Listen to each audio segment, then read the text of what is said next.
So the question today from our question envelope, this series that we're doing this summer on the hot dogma of faith, the questions that you have about things of faith, and we're looking at that not from a general Christian perspective, but really we're looking at it through the lens of the Presbyterian Church.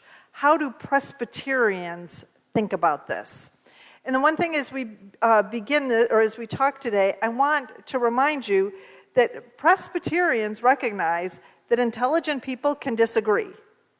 So as I talk to you today about baptism, you may or may not agree with the things that I have to say.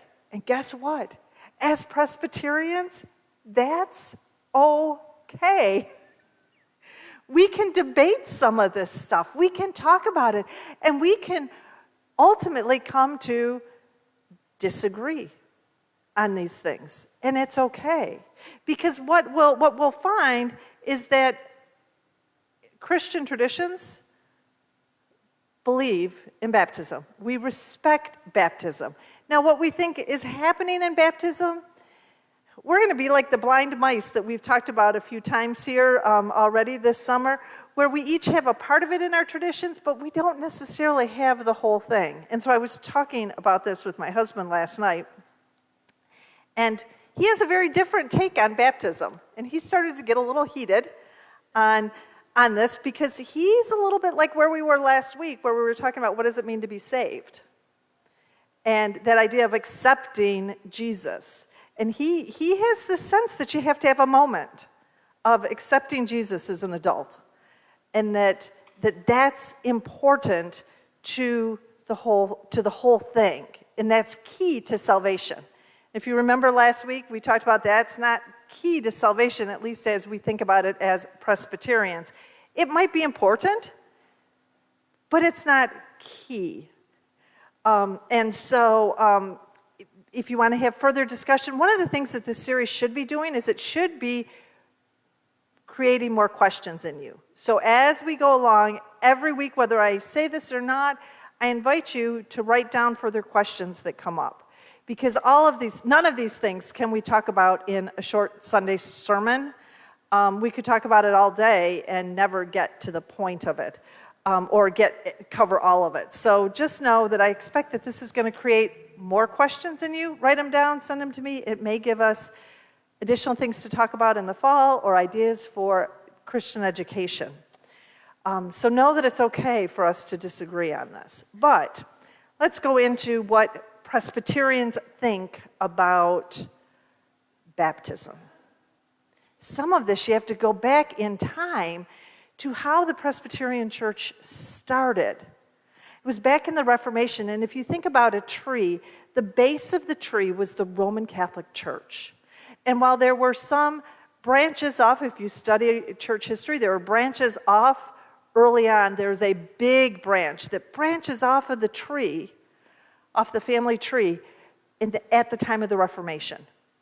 And from there you get Lutherans and Presbyterians and Episcopalians, several denominations that branch off around that time in history.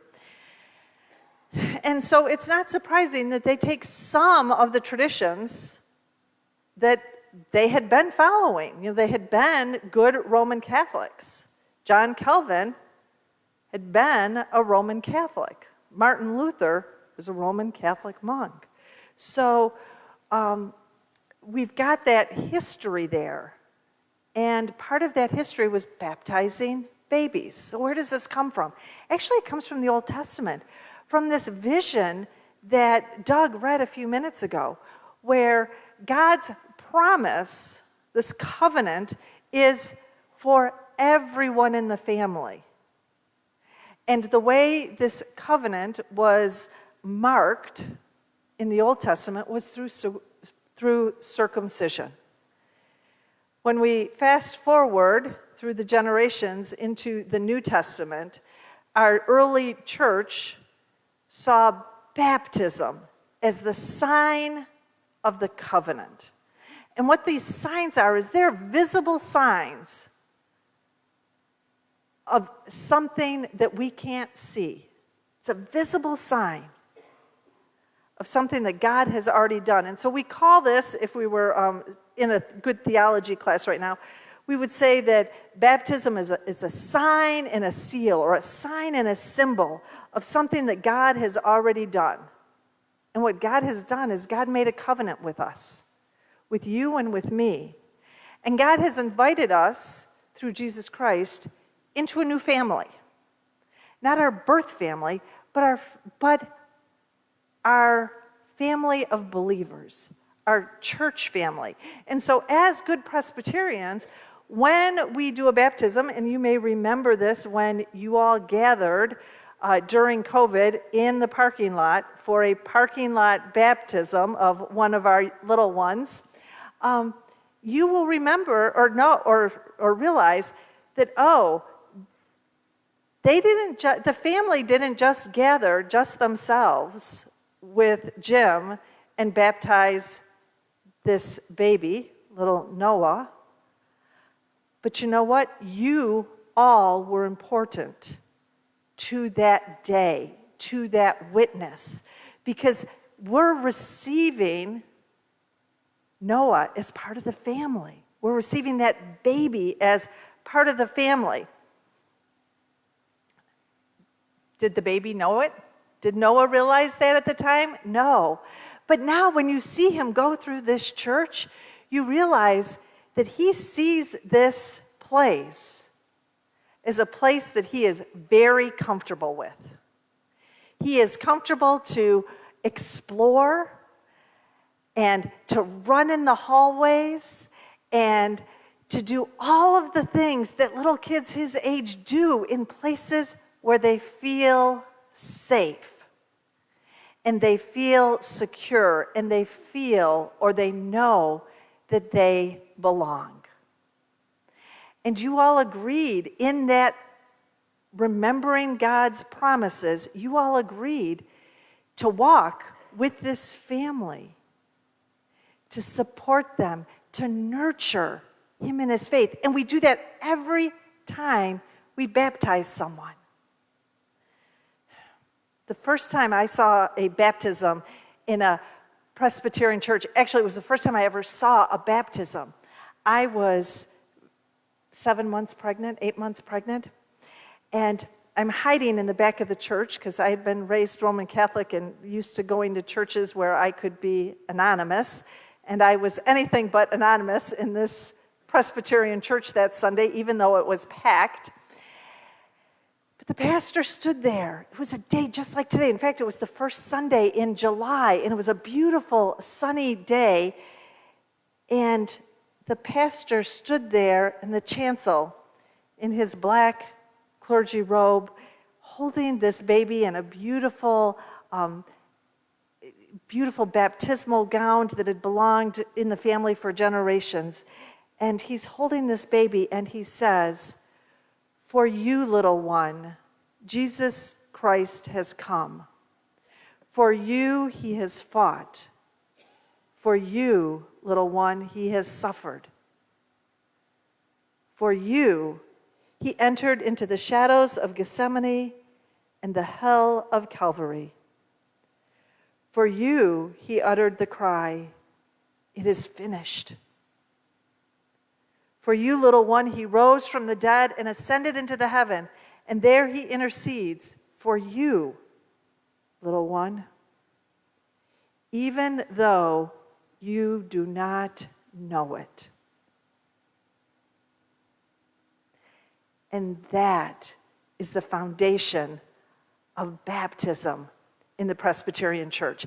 And it's why we do infant baptisms. And if you think about it, that understanding is very different than the churches who do adult baptisms or believer baptisms, which is what this question was about. What's the difference? And the difference in baptism between baptizing a baby or a child and baptizing an adult is we all recognize, the community of faith recognizes, that what happens in baptism, the identity that we get, is not anything that we have done, but it's because of what God has already done for us. And baptism is a sign of that. It's a visible sign because we are earthy people that need visible, tangible signs. And so baptism is that visible sign of what God has already done in us and for us. Think about it.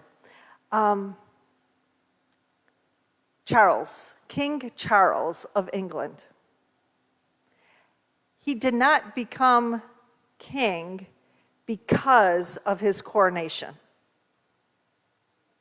He became king because he was of royal lineage, because it was his birthright. You are royal, not because of baptism, but because God has claimed you as God's own. You have holy lineage. And it's that we remember at baptism. It's that we'll remember in January when we remember our baptisms. It's that we remember when officers in the church, including ministers, are ordained. It's that we remember when one joins a church. That we belong to the family of God. And as family members, we have responsibility to one another and to God. And so this day, I invite you to remember who you are and to who you belong. And may each remaining day and moment of your life, may you continue to live into that position, to that responsibility, to that gift evermore. For you, God did all of that, even though we don't understand it and we don't know it. Amen.